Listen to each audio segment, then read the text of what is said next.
ayat ini menurut saya cukup penting.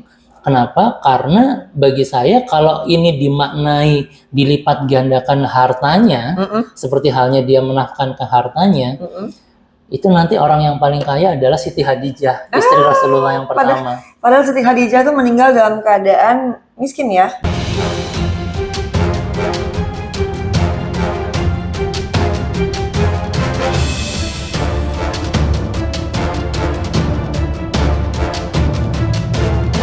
Bukan seperti itu gitu. Oke. Kebayang nggak? Ya. Oke. Udah. Assalamualaikum warahmatullahi wabarakatuh. Waalaikumsalam warahmatullahi wabarakatuh. Masih bersama Nina. Yes, Nina Ya, Tamamni bersama di dengan sini. Muhammad Widayat. Di cerita MW kali ini saya akan membahas tentang rezeki. Betul. Menurut Mbak Nina rezeki itu apa, Mbak? Kalau buat aku sih rezeki mah nggak cuma duit, nggak cuma uang. Tapi banyak sekali teman-teman di luar sana tuh kalau yang suka ngomong gini nih, aduh gue belum ada rezeki nih untuk pergi naik haji, aduh gue belum ada rezeki nih buat jalan-jalan gini, atau gue nggak punya rezeki nih makanya gue di rumah aja gitu. Gue nggak punya rezeki makanya gue di rumah aja, itu tuh buat aku tuh agak kayak menampar ya Mas ya. Iya. Jadi kebanyakan orang itu mengartikan rezeki itu uang.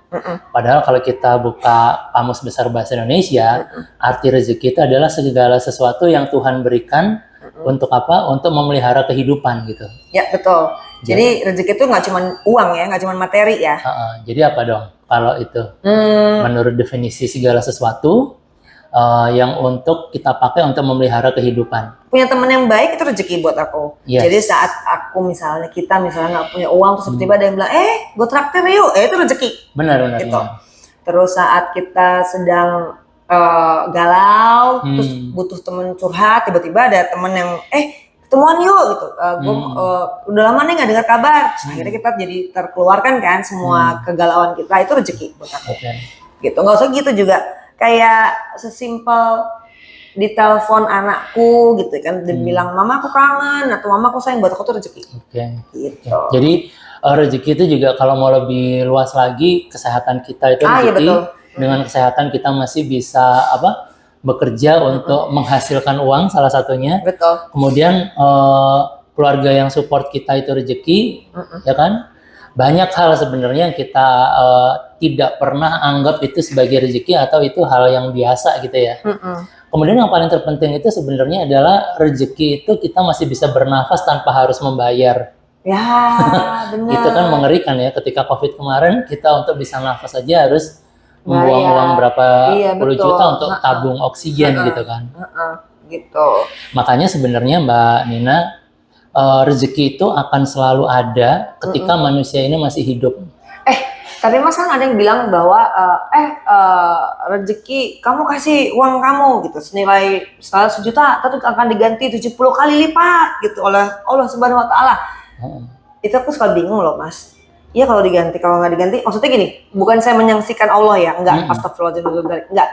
Cuman maksudnya kan kalau menurut aku pribadi itu enggak melulu dari uangnya gitu. Kita akan diganti 70 kali lipat dari segi materi. 700 kali lipat dari segi materi. Bisa jadi 700 kali lipat tapi dari segi yang lain yang kita suka take for granted. Nafas yang tadi kamu bilang, kesehatan, teman-teman yang baik, makanan yang bisa kita makan. Karena kan banyak juga teman-teman yang bingung gitu, instead of gue mau makan apa ya hari ini gitu, atau makan di mana ya. Mereka banyak juga teman-teman yang masih mikir, aduh gue bisa makan nggak ya? Bisa makan nggak ya? Gitu. Itu gimana tuh Mas? Mungkin bisa dibuka dulu di surat ini ya, 99 ayat 7 dan 8. Al-Zalzalah. Silahkan mungkin Mbak bisa baca. Oke. Barang siapa yang mengerjakan kebaikan seberat zarah pun, niscaya dia akan melihat balasannya.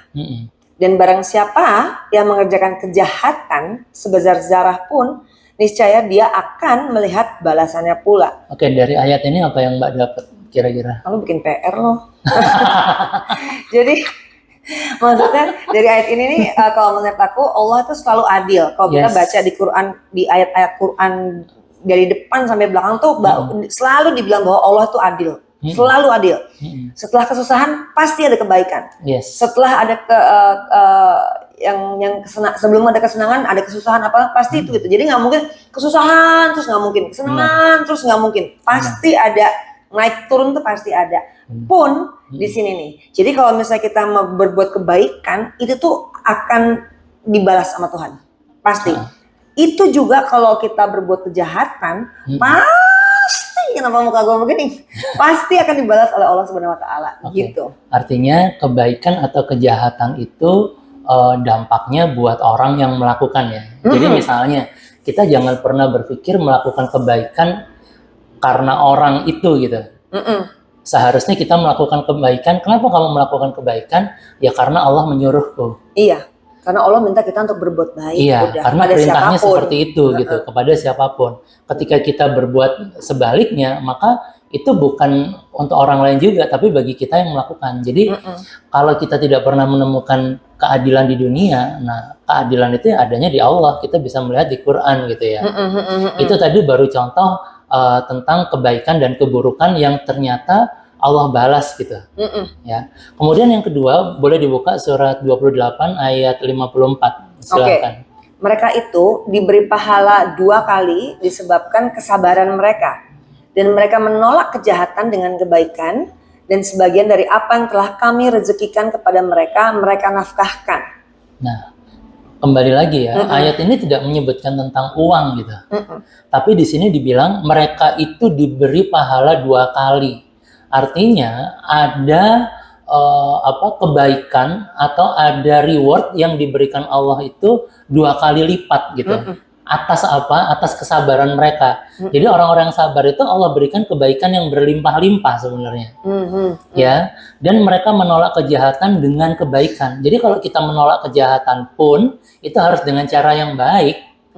Kejahatan nggak mungkin dibalas dengan kejahatan gitu, untuk meredam kejahatan itu. Api nggak mungkin dibalas dengan api harus disiram dengan air. Gitu. Nah, bisa seperti itu. Dan sebagian dari apa yang telah kami rezekikan kepada mereka, mereka nafkahkan. Artinya, apa yang telah Allah berikan kepada kita, baik itu talent, ya, bakat kita, kemampuan kita, itu juga harus kita share ke orang lain kan, Mbak? Artinya di ayat ini juga tidak berbicara tentang uang kan? Ya, kita tidak sedang berbarter dengan Allah atau berdagang dengan Allah di sini. Tapi yang di sini yang dianjurkan adalah kalau kamu bersabar itu ada rewardnya berupa pahala gitu ya. Kalau kamu juga disuruh untuk menolak kejahatan, tapi cara menolaknya harus dengan kebaikan. Kemudian kita diperintah Allah dengan rezeki yang kita miliki, kita tuh harus berbagi, gitu ya. Oke, itu yang ayat kedua. Kemudian ada ayat ketiga surat 6 ayat 160 yaitu surat Al-An'am. Ya, silakan. Bismillahirrahmanirrahim. Barang siapa membawa amal yang baik, maka baginya pahala 10 kali lipat amalannya. Dan barang siapa membawa perbuatan jahat, maka dia tidak diberi pembalasan melainkan seimbang dengan kejahatannya.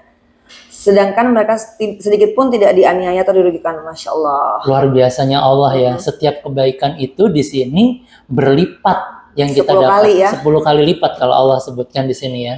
Tapi kalau kejahatan, Allah tidak mengkalikan 2 atau mengkalikan 10, tapi disesuaikan dengan kadar kejahatannya. Nah, makanya itu sering kita dengar Allah Maha Pengasih lagi Maha Penyayangnya itu di sini. Ketika ada kebaikan Allah lipat gandakan, ketika ada keburukan Allah nilai sesuai porsi. Nah, itu yang luar biasa. Nah, kebayang sih kalau misalnya kita berbuat jahat terus 10 kali lipat gitu. Alhamdulillahirrahmanirrahim ya. Semuanya seperti itu. Iya, kita komen di sebagai netizen ya, kita komen di kolom Instagram orang atau YouTube orang, kok tangan kita suka jahat, astagfirullah. Dikalikan 10.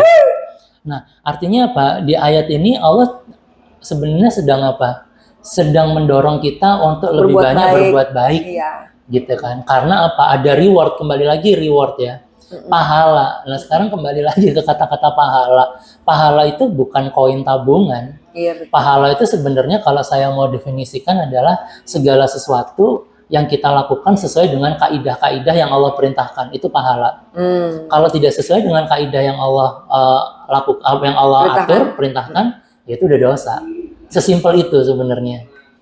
Nah, di sini Allah menyuruh kita untuk melakukan kebaikan dengan reward yang berlipat-lipat.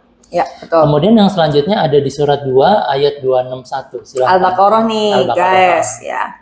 Satu kebaikan dibalas 700 kali lipat. Nih ayatnya nih. Perumpamaan orang-orang yang menafkahkan hartanya di jalan Allah adalah serupa dengan sebutir benih yang menumbuhkan 7 bulir. Pada tiap-tiap bulir 100 biji. Allah melipat gandakan ganjaran bagi siapa yang Dia kehendaki. Dan Allah maha luas karunia-Nya lagi maha mengetahui. Jadi tahu dong asal muasal 700 kali lipatnya dari kata-kata apa? Ya, ini tadi. Menumbuhkan 7 bulir, pada tiap-tiap bulir 100 biji. Tapi boleh nggak disimpulkan secara global ini sebenarnya berbicara apa sih, Mbak? Nggak tahu, Mas. Artinya kembali lagi, ini kan sebenarnya Pahala lagi dong. Pahala lagi. Ini kan sebenarnya mau 700, mau 100, itu kan simbol dari sesuatu yang sangat banyak kan? Iya, betul. Iya nggak? Intinya sama kayak tadi ya, kalau tadi tuh Allah tuh spesifik bilang 10 kali lipat ganjarannya. Kalau ini malah 700 gitu loh ya. Jadi seolah-olah emang kita tuh disuruh berbuat baik, berlomba-lomba untuk berbuat baik, disuruh Allah Subhanahu wa taala untuk berbuat baik supaya pahala kita nambah. Benar. Gitu. Benar. Bukan dosa kita yang nambah. Benar. Gitu. Jadi yang menafkahkan hartanya di jalan Allah. Artinya itu digantinya bukan dengan harta juga ya, sahabat semua. Ini nggak ada disebutkan diganti dengan harta yang berlipat, nggak ada. Tapi di sini Allah melipat gandakan dalam kurung ganjaran.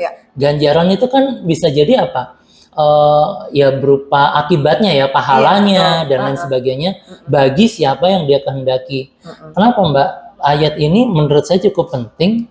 Kenapa? Karena bagi saya kalau ini dimaknai dilipat gandakan hartanya, seperti halnya Dia menafkahkan ke hartanya, itu nanti orang yang paling kaya adalah Siti Khadijah, istri Rasulullah yang pertama. Padahal Siti Khadijah tuh meninggal dalam keadaan miskin ya? Dalam keadaan miskin. Dia tadinya kan orang paling kaya di Mekah ya, crazy rich-nya Mekah gitu. Kemudian hartanya beliau berikan semua untuk jalan dakwahnya Rasulullah. Dan ketika beliau meninggal itu hampir tidak ada harta yang ditinggalkan gitu ya. Artinya di sini ayatnya memang tidak pernah menyebutkan kalau kita menafkahkan atau kita menginfakkan harta kita itu akan diganti dengan harta yang sama dan dikali lipatkan 700. Itu sebenarnya nggak ada di Quran. Kita nggak pernah tahu tapi kan pahala yang didapatkan oleh Siti Khadijah gitu kan. Benar. Bagaimana di dunia mungkin dia tampak seperti nggak punya, tapi di akhiratnya kita nggak pernah tahu gitu. Makanya sebenarnya orang yang pintar itu adalah orang-orang yang berlomba-lomba untuk mengejar akhirat. Makanya itu. Tapi kan sekarang susah ya, namanya juga manusia ya, banyak kepengenannya. Nah, terus ini yang terakhir nih di surah Al-Baqarah lagi 245, silahkan. Siapakah yang mau memberi pinjaman kepada Allah, pinjaman yang baik, dalam kurung menafkahkan hartanya di jalan Allah, maka Allah akan melipat gandakan pembayaran kepadanya dengan lipat ganda yang banyak. Sekali lagi, tidak ada omongan uang di sini. Allah melipat gandakan bayaran itu maksudnya Allah ganti lagi dengan sesuatu yang lebih baik. Bisa jadi kesehatannya lebih baik, bisa jadi dia selamat, bisa jadi dia, anak cucu juga, anak cucunya yang juga solehah. Itu juga merupakan pahala loh sebenarnya. Saya rasa itu loh Mbak, mungkin ini mampu untuk sedikit meluruskan konotasi diganti 700 kali lipat itu. Artinya sebenarnya Allah itu mengganti setiap kebaikan yang kita lakukan itu dengan penggantian yang melebihi dari yang kita harapkan gitu. Iya, jadi nggak necessarily nggak selalu 700 kali harta yang kita keluarkan, enggak. Bisa jadi pahalanya tuh kembali ke kitanya nggak dalam bentuk materi. Berarti gitu kan. Jadi nggak ada ya kalau kita nyumbang 1 juta nanti dapat 700 juta. Enggak seperti itu konsepnya. Kalau kayak gitu gue mau dong nyumbang 10 juta gitu. Oke, kalau gitu kita udah dulu. Terima kasih sahabat udah menyimak saya dan Mbak Nina di Cerita MW. Kita ketemu lagi di Cerita MW lainnya. Saya Wiwit pamit. Saya Nina Tam pamit. Assalamualaikum warahmatullahi wabarakatuh.